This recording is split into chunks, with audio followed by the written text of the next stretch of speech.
Hi everyone, my name's Laura and today I'll be talking to you about scam prevention and financial protection. So I work for the Seniors Legal and Support Service and we're managed by the Harvey Bay Neighbourhood Centre, and I'm a counsellor with the service, and I've just included our number on the screen there, so I'll just read that out to you. That's 0741246863, and that's just in case you have any questions about the presentation, or if you need support around financial exploitation or abuse. So I'd just like to start with an acknowledgement to country. So we acknowledge the traditional custodians of the land on which we meet and recognise their continuing connection to the land, water and community, and we pay respects to elders past, present and emerging. Okay, so this presentation will cover some different statistics about scams, types of scams that you might see today, delivery methods of scams, how you can protect yourself and your information, and where you can access support. So there's a new identity theft victim every 2 seconds. So it's important to know how scams happen and to keep yourself safe. So that's the aim for today's presentation.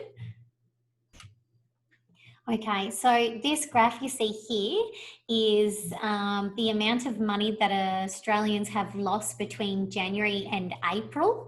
And so the grey dots are the number of reports that have been made, and the red bars are the amount of money lost per month. So according to the ACCC, this quarter Australians have lost over $52 million. So we've seen quite a significant climb between January through to April, with April with the amount, the highest amount of money lost, which is over $16 million alone in April. And the number of reports in April was 17,000, over 17,000. So as you can see, it has quite an impact on the amount of money that Australians lose each year. So the types of schemes by the amount lost. So investment schemes are one of the highest scams that have lost money this quarter. So that's over $20 million that was lost this quarter. To investment schemes, and dating and romance is a close second with just under $15 million lost this quarter between January to April. So we'll start with romance scams. So romance scams are when scammers create fake profiles on dating websites, apps or social media platforms. Scammers work on gaining your trust and ask for personal details or money. Online dating scams are the second highest reported scam for loss of money. So I just want you to have a watch of this video here. So you just bear with me while I change screens for 2 seconds.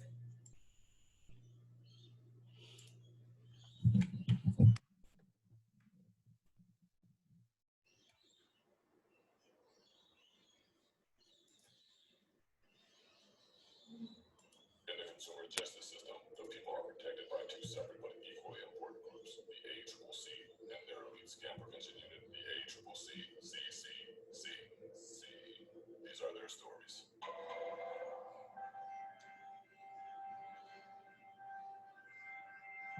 Ron McCloskowicz on behalf of everyone at the ACCC. Thank you. I'd just like to say how happy we all are for you and Catherine. Thanks, Chief. Yes, I can't wait to meet her. Me too. Me too. Say what now? You know, in real life. Oh no, we've only chatted on board. Here we go.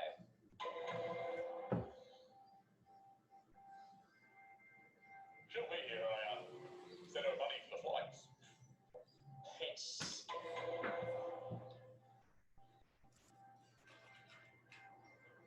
Catherine and Fish?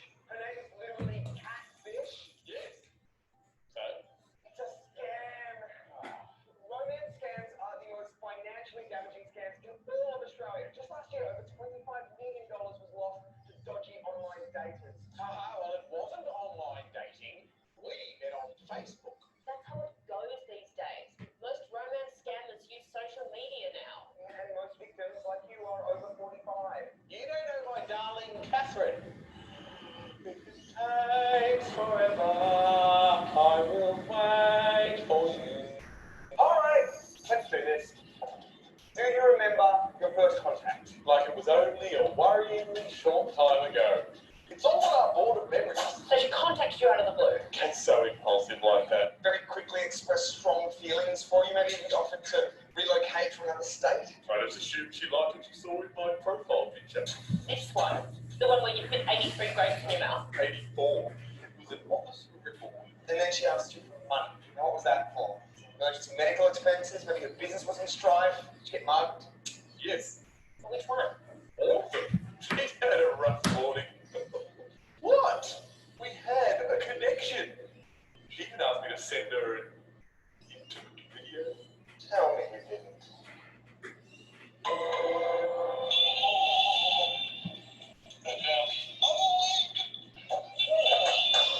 They use this stuff to blackmail you. It's her. No wonder she couldn't make it. Her granddad had been carried off by an eagle again. Anyway, if I send her another $5 grand. No! They will always find some way to string you along for more money. If anyone knows of a reason why this relationship is not a scam, speak now or forever hold your peace.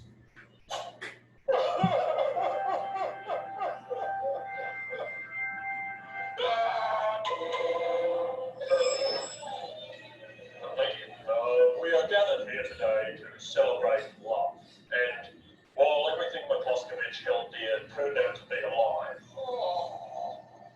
I think we all learned today what love really is. Love is blind, but it is not stupid. Love is suspicious if strangers contacted online and profess a deep connection before it could realistically have developed. Love takes note when somebody's story doesn't seem to add up. For example, if their language skills don't seem to match their level of supposed education. Love uses Google image search to check whether a profile picture has been stolen from elsewhere online. And love knows never to send money or compromising materials to someone you've never met in person. And if it thinks it has been scammed, love contacts its financial institution immediately. Sometimes love is just down the corridor, working in the evidence department all along. But Robinson from the evidence department, you work in the evidence department. What can I say? I like a man who can handle a grape, or 83. Maybe love is a little bit stupid after all.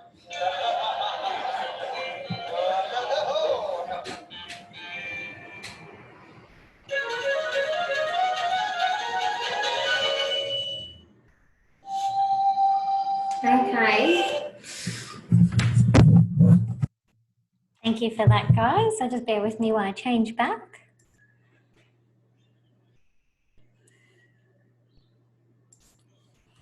Okay, so the next one we have is investment scams, and this one is the one that's the most responsible for the highest amount of money lost in this financial, in this quarter.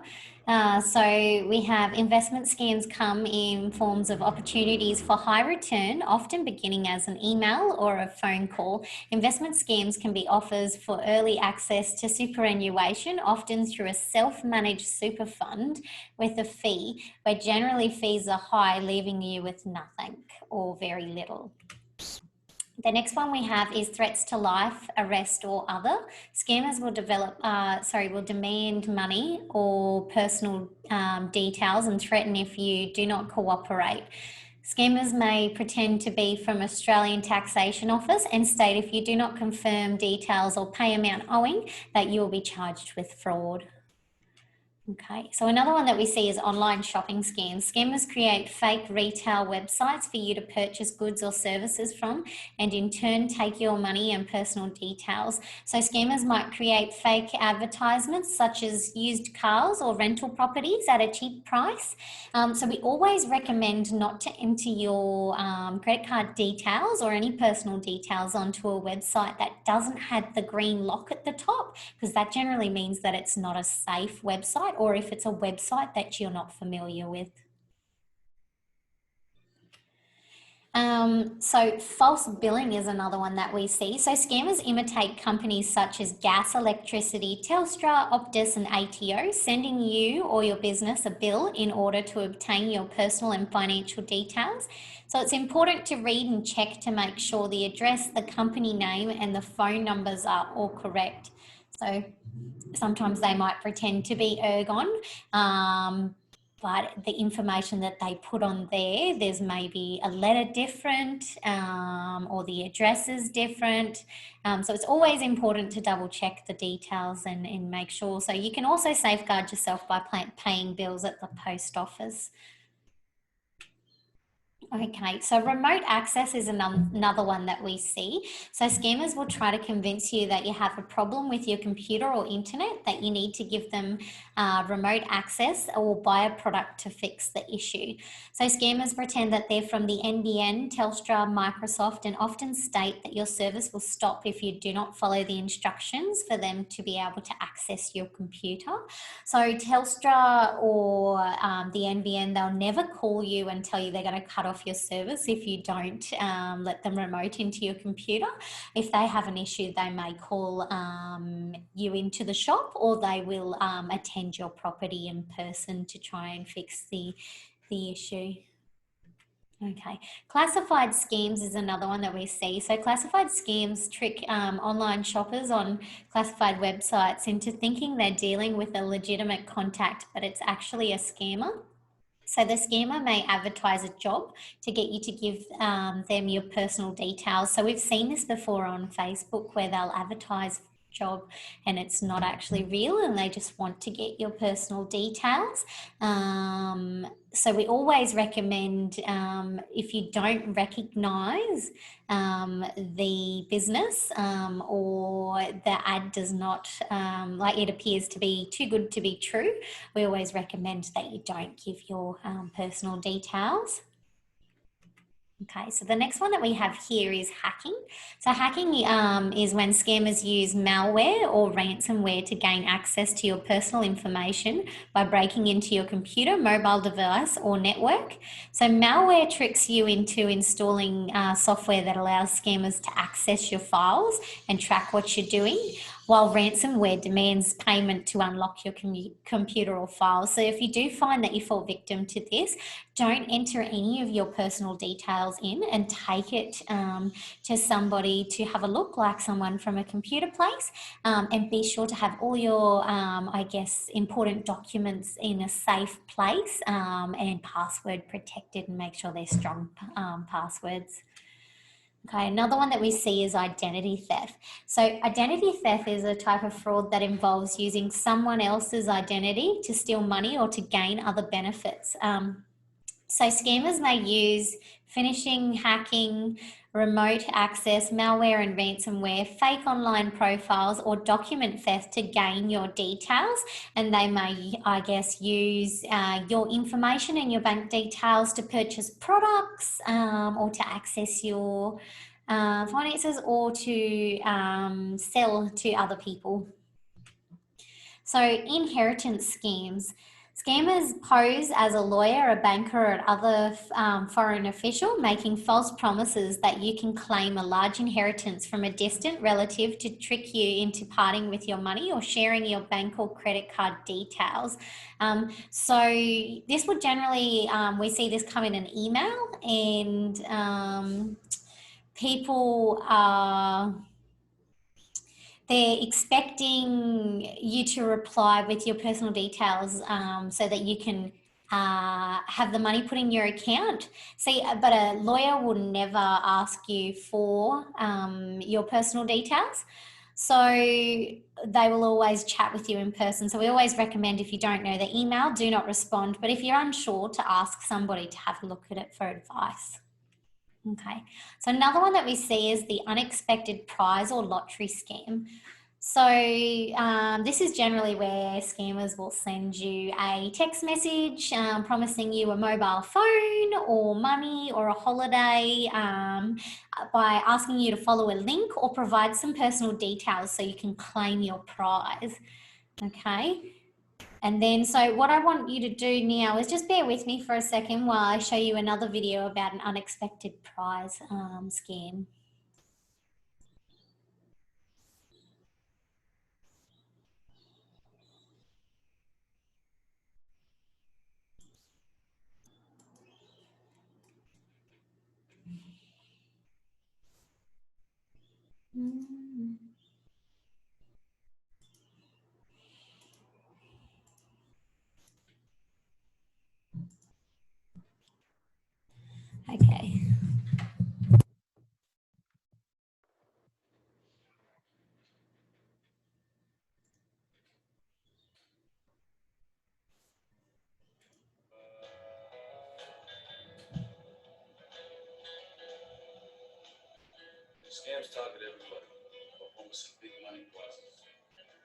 rewards or easy ways to make cash. Or they trick you into giving out your account details by pretending to be your bank.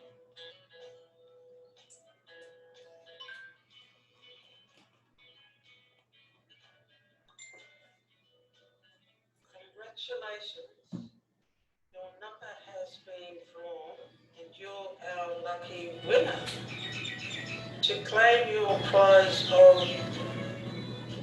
100 million, call this number.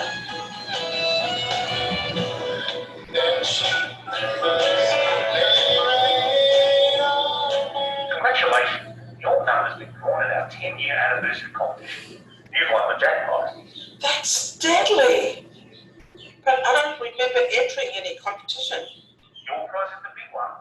To claim it, we just need you to pay a small fee of $200 so we can put the money into your account. But I don't have $200 until payday.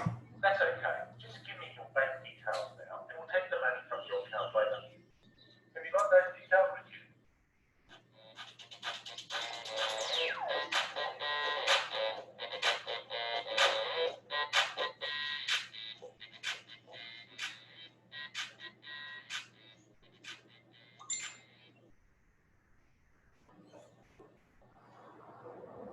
What's she going on about?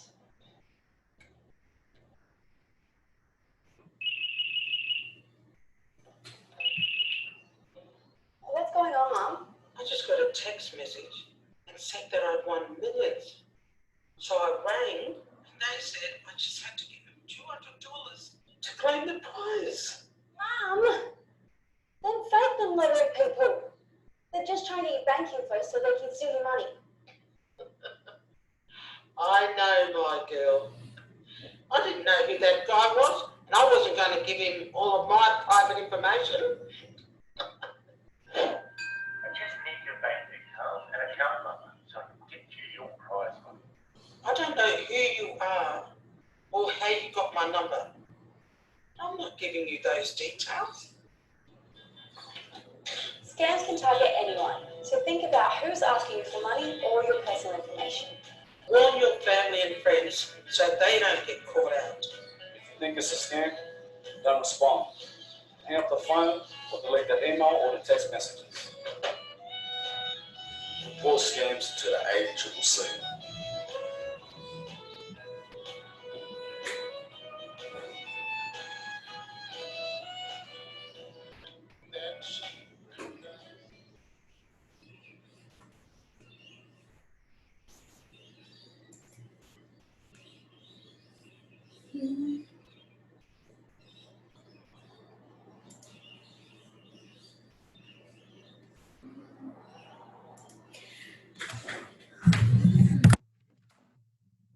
Okay, so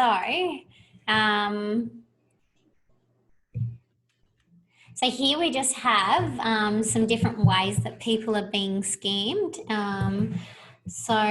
And the amount of money that's been lost each way and the amount of reports. So in the grey, we have the amount of reports, and in the red, we have the amount of money lost. Okay, so as you can see, that phone and social networking have quite a high amount of money lost, and then followed behind emails and internet and mobile applications, sorry. So how these scams are being delivered. So it's by phone, social networking, internet, email, mobile phone application, in person, text message, mail, or advertisement and bills. So advertisement is generally like pyramid schemes. So if something seems too good to be true, it generally is. Okay, another one we've got here. So this is by people being scammed by their age group and the number of reports. So the number of reports there are in the grey and the amount of money lost is in the red. So as you can see, the most the people who are scammed the most are people over the age of 65, and then closely followed by 45 to 54 and 55 to 64, but people are being schemed in all age groups, as you can see. So how can you protect yourself against scams? So we always recommend you double check your emails, bills and messages before responding. You don't answer phone calls or text messages where you do not know the number, and do not open or respond to emails where you do not recognize the email. So if someone you don't know asks for your financial details or money, do not provide this. Use strong passwords and protect your account, and make sure websites are secure before accessing them. We also always recommend that if you're unsure, that you ask for advice. So where can you find help if you do fall victim of a scheme? So if you're unsure, you can ask for advice by contacting the National Security Hotline or check the Scheme Watch website.